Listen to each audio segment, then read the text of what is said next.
My name is Constanta Sanchez. I am research assistant at the Global Drug Policy Observatory at Swansea University. It's my pleasure today to be talking to Virginia Comolli, Research Associate for Transnational Threats at the International Institute for Strategic Studies. We'll be talking to Virginia about the alleged links between Islamic terrorist groups and narcotics smuggling in the Sahel Sahara region. Virginia, I was wondering if you could tell us more about the research you have been conducting on this topic.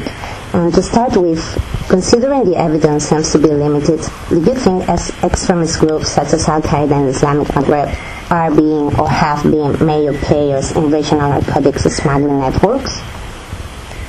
Yes, well, I work on issues related to radicalization, religious extremism, terrorism, and I also have some experience researching organized crime, mainly intended as a strategic problem. And I'm particularly interested in when criminal proceeds are used to fuel corruption or undermine good governance or slow down licit economies in already fragile countries in the developing world.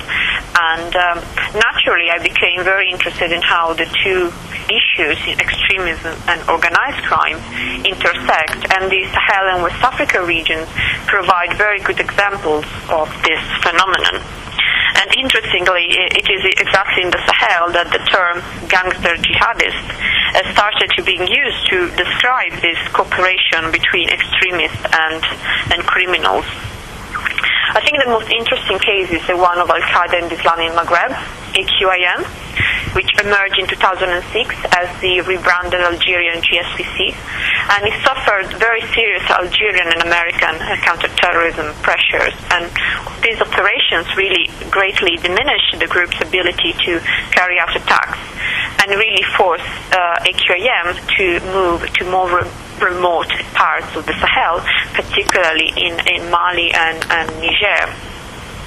But the group's reliance on criminal proceeds and its involvement in trafficking networks, especially of cigarettes, and also kidnaps for ransom, have allowed AQIM to survive, even though those criminal activities have proved controversial within the group itself, as they are really against Al-Qaeda's ideology, and therefore has also resulted in some fractures within the group.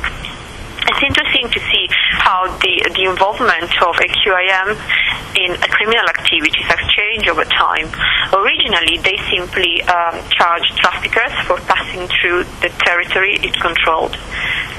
But then, according to some Western and also Malian officials, AQIM has increased its involvement, and both AQIM and MUJWA, the Movement for Unity and Jihad in West Africa, they now offer armed escorts to drug convoys, and they charge between 10 and 15% of the value of the cocaine, which is art currency that then they can use to sponsor their recruitment programs and also to buy weapons. The ties between AQIM and its sympathizers, including MUJWA, and the traffickers seem to have strengthened during 2012 when the Islamists controlled northern Mali. And indeed, the bulk of the militants controlling the territory at the time were local Tuareg and Arabs, many of whom are likely to have had some prior experience with smuggling or with bandit groups.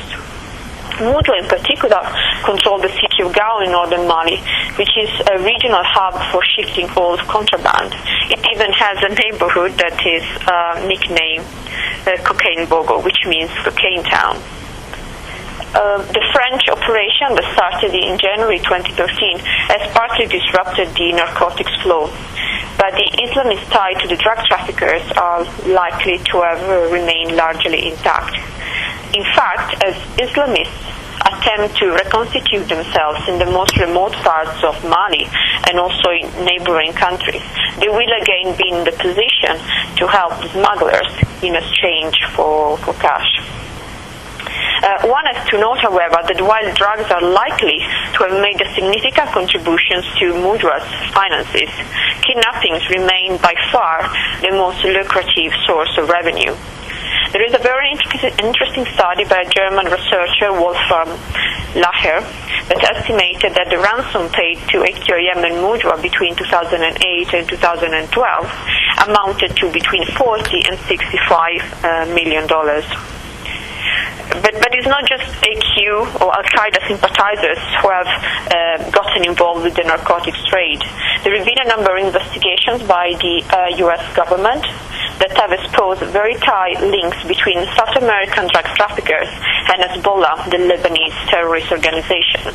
And we know by looking at other investigations and other research that the cocaine trade through West Africa is a very important source of income for Hezbollah.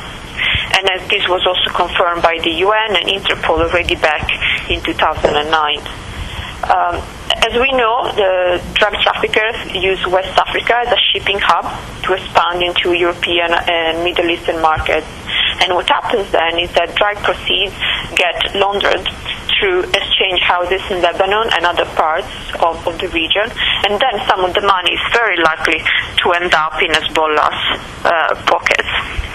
It's also interesting that Hezbollah has been very active in leveraging Lebanese Shia expatriate communities both in South America and in West Africa, and this has been very useful in order to control all phases of the supply chain for the narcotics business.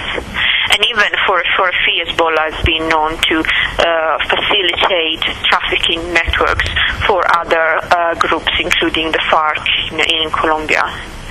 The other thing I would like to add here is that it's not just cocaine that we are talking about in West Africa and the Sahel. There is also heroin, albeit in a much smaller quantities. And in fact, heroin syndicates from Lebanon were already operating in Ghana, for instance, in the 50s. And Hezbollah is in fact believed to be profiting from the heroin trade too. Thank you, Virginia. On the other hand, in recent years, narratives emphasizing the links between drug trafficking and terrorism in the Sahel seem to have spread in the discourse of drug officials and the media. Which are, in your opinion, the reasons why this narrative is so widespread, even if the evidence showing these links seems to be weak? Well, this is a very interesting question, and you're right. Hard evidence is very, it's hard to come by.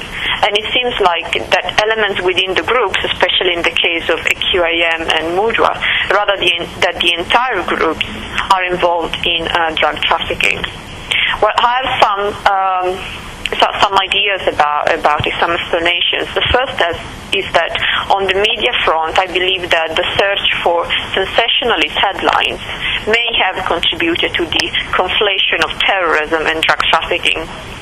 For instance, cigarette smuggling has long been a major source of income for AQIM, and one of its senior commanders, Mokhtar Bekmotter, who is now leading its own splinter group, owes his fortune to cigarette smuggling across the Sahara, besides kidnapping, to the point that he has also been known as Mr. Marlboro. Yet, as we know, cigarette smuggling, especially from a Western point of view, is hardly an attention-grabbing topic. The second explanation I can think of is that the surge in narcotic trafficking, especially cocaine, through West Africa and the Sahel in the past decade has found local governments unprepared. And history tells us that by emphasizing or inflating any connection to terrorist organizations, especially Al-Qaeda, it becomes easier to attract donors' attention and also additional funds. Finally, there is also another possible explanation, and other scholars have also pointed this out.